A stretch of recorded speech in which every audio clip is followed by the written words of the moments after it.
These are steroids. And if caught, you could be sentenced to years in prison, thousands of dollars of fines, and even be considered a felon. If you were in the US. But we're in the UK, baby, and they're legal.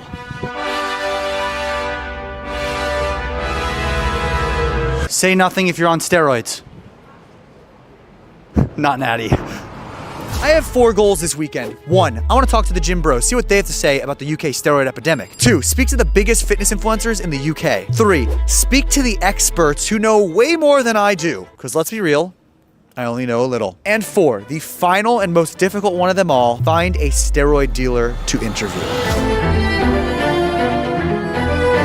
Behind me is a local popular bodybuilding gym. We're gonna head inside and find out the percentage of people that are not natty.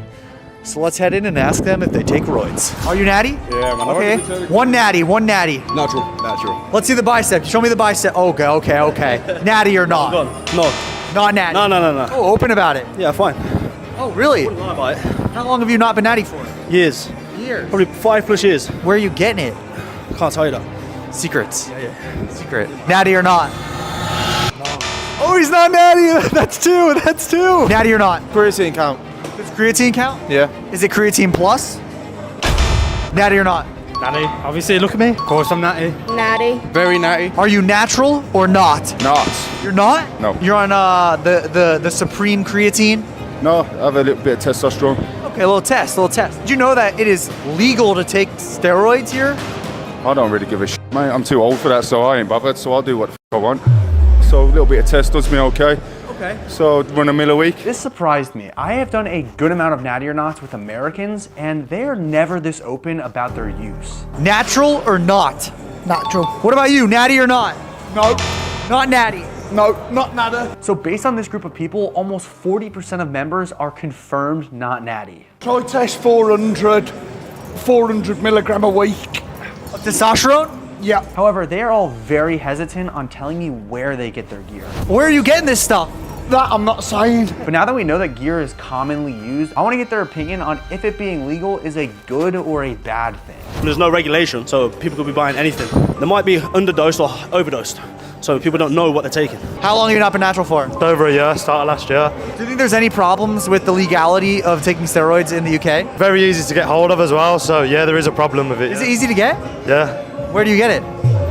Don't know, bro, you can ask half the geezers in here and they'll tell you. The craziest part is that these are all just like regular gym bros that are on gear.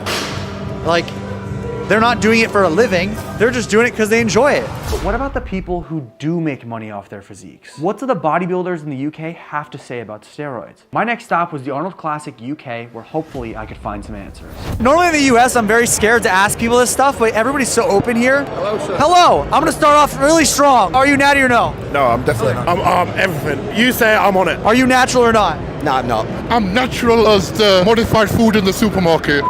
On it. Twice as much. Is it easy to get PEDs in the UK? Yes. Do you know a guy?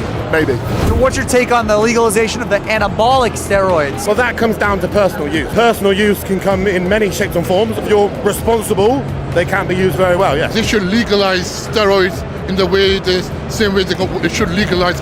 Steroids can be a good thing. You know, if it's gone under market, there's a lot of underground labs what are basically selling rubbish. Do you think that the legalization of steroids in the UK is good or bad? I personally think it's bad because if you're not informed, you can end up doing yourself a lot of damage. I think additionally, what needs to be addressed is the stigma around steroid use in the UK. Quite often, healthcare professionals will be quite demonising about it and not necessarily help the people that are going to them. Really? Yeah. They'll kind of like shoo you to the side because you're on gear? Stop bodybuilding, stop taking steroids. Do you think that there's any chance that because it's legal, technically, that younger kids might get their hands on it easier? Yes, and as I said to my earlier quote, at the same risk of them getting hold of anything easier. So it's just what drugs get hold of. So far, just like in the US, it seemed like nobody actually recommended taking PEDs, but also was still in favor of the legalization. However, the next person that I'd interview had a slightly different opinion. All right, so I have just ran into a steroid researcher. What's your name? What's your title? Dr. Alexander Colliari-Turner. Most people in the United Kingdom are buying anabolic steroids that are made in underground laboratories where we don't know their purity. They could be bacterially contaminated, and no one frankly knows if what it says on the vial is what it says. So Is that very common in the UK?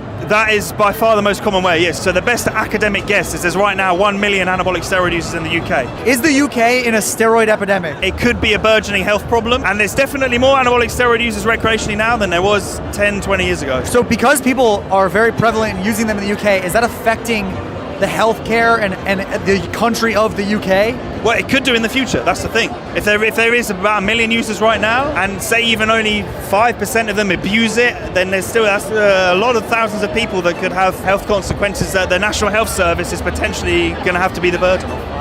I honestly never considered the consequences of steroid abuse could lead a burden on the healthcare system. I was interviewing athletes at the eval booth, and they all recommended that I speak to one man and one man only, David Crossland, a former bodybuilder who was a part of a steroid experiment which led him to grow up to 460 pounds. This obviously came with horrible consequences, and he is now an advocate for healthy bodybuilding practices. He is an expert court witness in the steroids of UK, okay? He's basically Mr. Roid. That's what I'm gonna call you right now. Are steroids legal here? They are legal to possess, but not supply. If you can use them, but you can't sell them or you can't give them to anybody, how are people getting it? There is no criminal activity for purchasing them. The criminal activity is on the side of the person supplying them. So the only one at risk is the dealer? Yes. Really? If I'm giving you a normal, let's say monthly dose, what would be like a typical amount of time or the fine that it would be?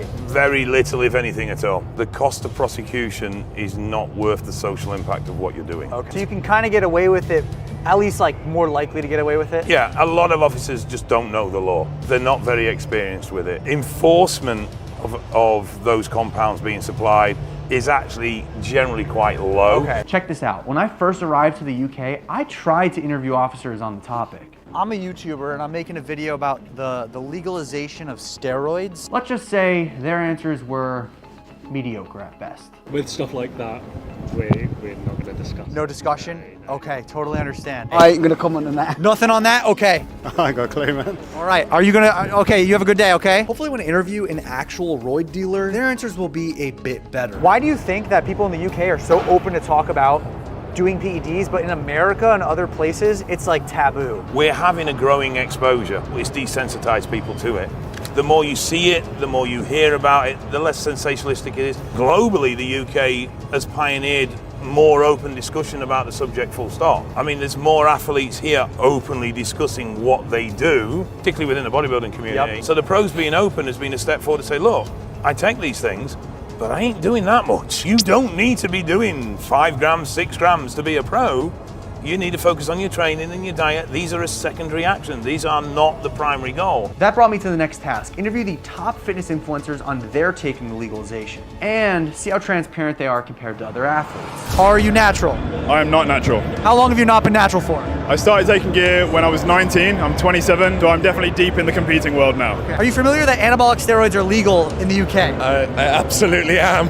So I'm guessing that you're not natural. I'm not natural, no. Let's see the delts. Let me just see these real quick. Are they some natty delts or are they some unnatty delts? They're not natty, no. Not natty? No, they're not natty. Well, it's a good thing that every influencer I interviewed was open about their use, because something Dave had mentioned was potential future law that could ruin fake natties forever. There's pressure on TikTok and other platforms to bring legislation in that you are liable for prosecution if you promote a product using your physique without admitting that that physique was not made in another way. Into the social platforms, way. yes. All the fake natties about to go to jail, baby. Let's go. Do you think you have a responsibility as someone that has a following to be open and honest about your PED usage? Yeah, definitely, and more so me. Like, my full-time job is a coach and an educator. I think false expectations can be really detrimental to other people's mental health. Being honest about it, being open about it in the right way, at least people are always going to make the decision they're going to make. But, you know, like if the right information is going out there to them, then it's their choice whether they do it right or wrong. I think obviously if you're presenting something that you are achieving thing and people are like, well, this guy is so God-given, it's just going to make people feel inferior. You got to tell them the truth. So do you think that legalizing them here is a good or bad thing? Regulated, then I think it's a good thing.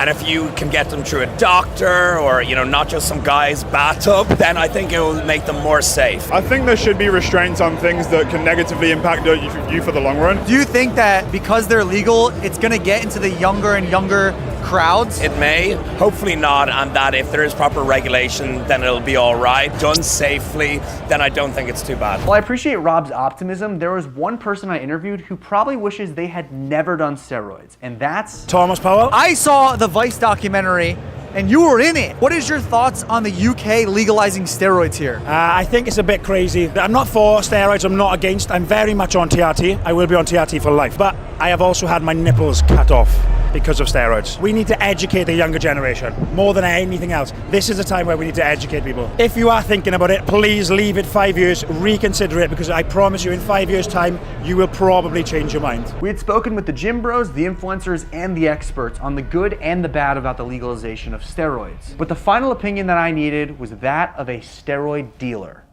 Except, I was supposed to meet with a literal steroid dealer. As we were walking in, I swear to God, like as we were getting out of the Uber. Yeah, I'm not gonna be able to make it today, unfortunately. Something has come up, so I'm going to be busy for the best few hours, the next few hours. I had the whole thing set up to talk to him, really understand his point of view, and now we are at square -1000. Which meant that I had to literally ask the gym staff if they knew dealers that I could interview. And surprise, surprise, they didn't. I was seriously almost ready to give up until yet another thing happened. I literally, like, I kid you not, met him right there, and I told him about the dilemma that we're in, and he goes, I got you, come with me.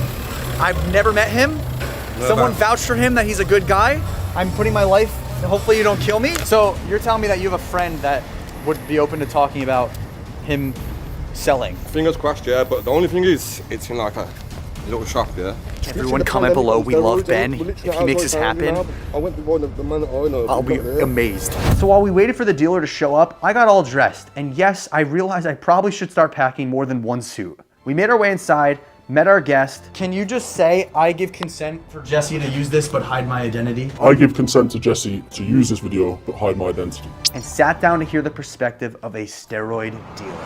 I am here with an actual steroid supplier. How long have you been doing it? Around about 5 years plus. And why are you dealing steroids? Simply supply and demand. Would you say that you do it on a big scale or a small scale? Is it just community? Just community, yes, not a big scale. Knowing the law in the UK, it's legal to take it for personal use, but it's not legal to sell, distribute, even just hand to somebody. Yes.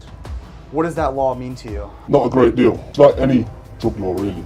Supply and demand. I mean, if someone wants it, they're going to get it. And what did you do to keep it safe for those people? Try and find the best quality products I can find. Okay. Obviously, give them the best advice I could give them. I wouldn't encourage using steroids. I mean, if they want it, I can get it for you. Okay. But if you want advice on steroids, I'll give you the best advice I can give, and that's probably not take it unless you're having to compete. So how do people find that you are the dealer? We meet and we have a conversation, and the conversation goes further, and they just maybe ask, can I get that? Or a friend of a friend, word of mouth. Do you think that the UK has a steroid problem right now? Yes and no, I would say. Okay. More so the knowledge behind the usage. I think a lot of people are going, again, maybe because social media too, like I said earlier, it's being pushed more. The fitness industry is growing, so more and more people are starting to understand what it takes to take things to the extreme and gain the most what they want. Do you think it's unfair that if an influencer or someone that is looked up as a positive role model purchases from you, they are looked at as a hero and you're looked at as the villain? What I do find unfair maybe is influencers pushing the wrong message. Maybe I think social media has made steroids blow up, made the fitness scene blow up, which in turn has made steroids blow up. Thank you, I appreciate the honesty. There is. Again, nice to meet you, man.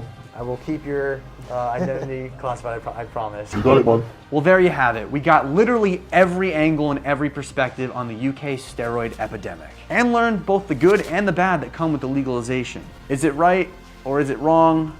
I'll let you decide. If you guys choose to go down this route, take it seriously, educate yourself. Even the dealer was telling you not to take it. But I'll see you guys in the next investigation.